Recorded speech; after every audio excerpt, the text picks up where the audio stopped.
আজকে রাজনীতিতে মানুষজন অনেকটা আছে যে শ্বাসকষ্টের যে পেশেন্ট, আপনি দেখবেন তার অক্সিজেন নেওয়ার অনেক আগ্রহ থাকে কিন্তু অক্সিজেন নিতে পারে না। তো যখন এই হাসিনাবিহীন বাংলাদেশ বা ফ্যাসিবাদ মুক্ত বাংলাদেশের উদ্ভবের পরে আমরা সেকেন্ড পার্লামেন্টটা ডাকসু নির্বাচনটা আমরা আগে দেখছি, আর ফেব্রুয়ারিতে দেখব জাতীয় নির্বাচন। তো এই ডাকসু নির্বাচনে আমরা দেখলাম যে সকল প্রার্থী খুব সুন্দরভাবে প্রচারণা চালাচ্ছে, কিন্তু সমস্যা হইল কি, ছাত্রদলের জনপ্রিয়তায় বাকিদের গাত্রদাহের কারণ। তারা বিভিন্ন বট আইডি খুলে বিভিন্নভাবে সাইবার বুলিংয়ের মাধ্যমে বিভিন্নভাবে হ্যারেস করার চেষ্টা করছে, এবং স্বীকৃত ছাত্র শিবিরের ছেলেরা তারা বিভিন্নভাবে গণধর্ষণের জন্য পদযাত্রা করতে চায়, এরকম হুমকিও দিয়েছে। তো স্বাধীন বাংলাদেশে ৭১-এর সময় যে রাজাকার আলবদরদের যে ভূমিকা ছিল, সেই ভূমিকার আবার পুনরাবৃত্তি ঘটাচ্ছে অনেকে এই স্বাধীন বাংলাদেশে। তো বাংলাদেশের মানুষ বা বাংলাদেশের শিক্ষার্থীরা, আর বিশেষ করে ঢাকা বিশ্ববিদ্যালয়ের শিক্ষার্থীরা কখনো বোকা না। তারা অবশ্যই ২৪-এর গণ অভ্যুত্থানে যাদেরকে সম্মুখ সারিতে পেয়েছে, যাদের ভূমিকা প্রশংসিত হয়েছিল, আপনি ডাকসুর ছাত্রদলের প্যানেলটিতে দেখবেন আমাদের আবিদ, যিনি ভিপি পদে ইলেকশন করেছেন ব্যালট নাম্বার ২১, সে এখনও আপনি ঢাকা বিশ্ববিদ্যালয়ে আমরা যে এই টিএসসিতে দাঁড়িয়ে আছি, প্রত্যেকটা দেয়ালে দেয়ালে দেখবেন প্লিজ কেউ কাউকে ছেড়ে যায় না।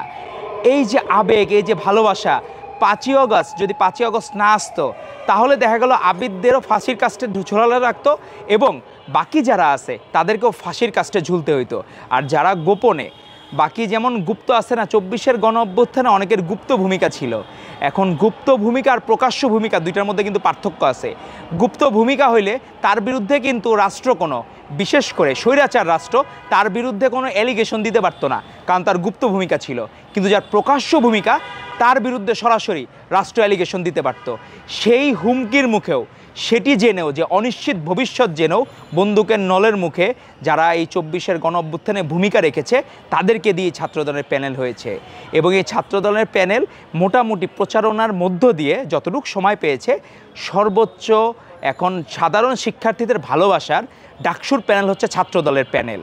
এবং তারা যথেষ্ট আশাবাদী যে ৯ই সেপ্টেম্বর একটি সুষ্ঠু নির্বাচন সংগঠিত হলে আবিদের ব্যালট নাম্বার ২১, হামিমের ব্যালট নাম্বার জিএস পদে ১৭ এবং মায়েদের এজিএস পদে ৮ নম্বর ব্যালটে তারা বিপুল ভোটে জয়লাভ করবে। এখন বিষয় হচ্ছে আরেকটা, সেটা হচ্ছে আমরা দেখলাম আজকেই ফেসবুকে একজন সাবেক শিবির নেতা, তাদের আসলে এক অদ্ভুত সংগঠন, মানে পিতা পুত্রকে হুটহাট করে অস্বীকার করে ফেলে। যে শিবির করে সে বলে জামাত করে না, সে জামাত করে সে বলে আমি শিবির করি না। তো আসলে কি তাদের সাইকোলজি, পিতা পুত্রকে অস্বীকার করার যে সাইকোলজি, এটি তাদের মধ্যে আসলে একটা চলমান খুবই নিত্য নৈমিত্তিক ঘটনা। তারা অস্বীকার করার ঘটনা, ভালো করলে বলে একে অপরের মানে পিতা পুত্র, আর খারাপ করলে বলে পিতা পুত্রকে অস্বীকার করে, পুত্র পিতাকে অস্বীকার করে। তো এরকম আমরা প্রচলন দেখি নাই। একজন দেখলাম ফেসবুকে স্ট্যাটাস দিছে, ডাকসুতে যদি ছাত্র শিবিরের প্যানেল বিজয়ী হয় তাহলে উনি ১০০ ল্যাপটপ গিফট করবেন। তো এই যে উপঢৌকন দেওয়া বা এই চর্চা, এটি তো ইলেকশনকে বিতর্কিত করবে।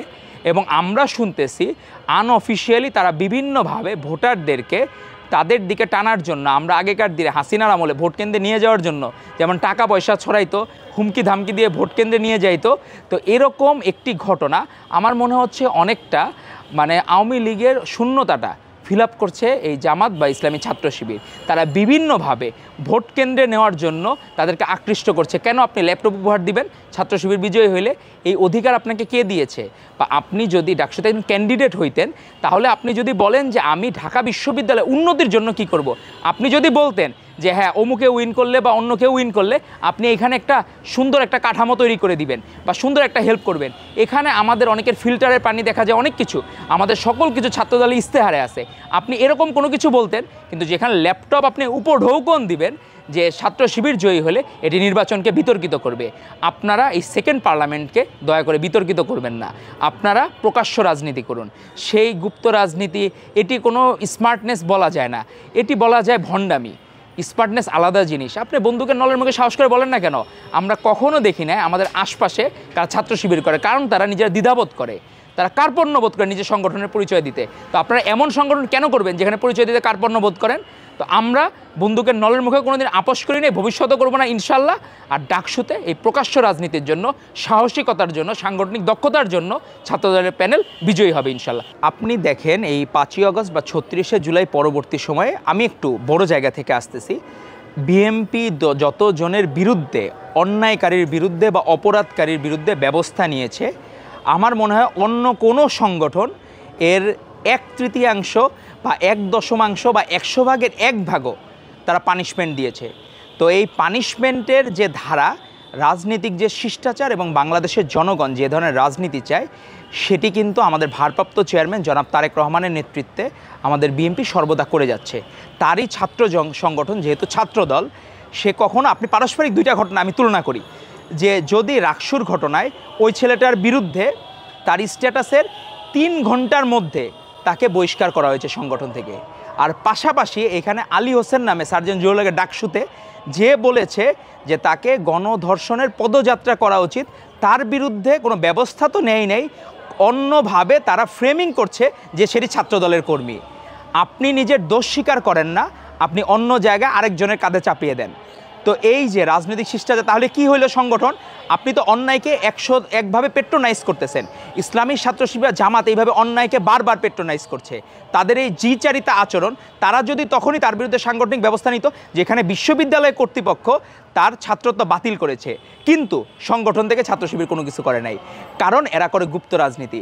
গুপ্ত রাজনীতির হইল আপনার, তারা মনে করে এটা অনেক স্মার্টনেস, এটা অনেক একটা ফ্যাশন, বা এটা অনেকে তুলনা করতেছে। আমি সেদিন দেখলাম একজন টকশোতে আমি গিয়েছিলাম, সে তুলনা করতেছে এই বিষয়টা, মানে মানসিকভাবে কতটুকু বিকারগ্রস্ত হইলে তারা ইসরায়েল ইরানে যে তাদের গুপ্তচর দিয়ে যে হামলা করেছে, এইটার আবার ক্রেডিটও নেওয়া যায়। আমরা চিন্তা করলাম যে এক অদ্ভুত বিষয়, যে এই দেশে, স্বাধীন দেশে স্পাইগিরি করা লাগবে কেন? আপনার স্পাই হয়ে অন্য সংগঠনে কেন ঢোকা লাগবে? আর এখানে স্পাই হয়ে আপনি কী তথ্য নেবেন? এটা তো এমন হয়তো এক দেশের সাথে আরেক দেশের, সেখানে স্বার্থ সংশ্লিষ্ট বিষয় থাকে। এটা আমরা একই দেশ, সবাই বাংলাদেশি। এখন যদি আপনারা বাংলাদেশকে ধারণ করেন তাহলে হিসাব ভিন্ন, আর যদি পাকিস্তানকে ধারণ করেন তাহলে 2টা আলাদা বিষয়। কারণ যারা বাংলাদেশপন্থী, এদের সাথে পাকিস্তানপন্থীদের বারবার কনফ্লিক্ট হবেই। এখন আপনারা পাকিস্তানকে আফল করার জন্য যদি এই গুপ্তচর বৃত্তি ধারণ করেন, তাহলে বাংলাদেশের মানুষ ভোটের রাজনীতিতে যেমন আপনাদেরকে গ্রহণ করে নাই, ভবিষ্যতে আপনাদেরকে কখনো গ্রহণ করবে না ইনশাল্লাহ। ধন্যবাদ আপনাকে।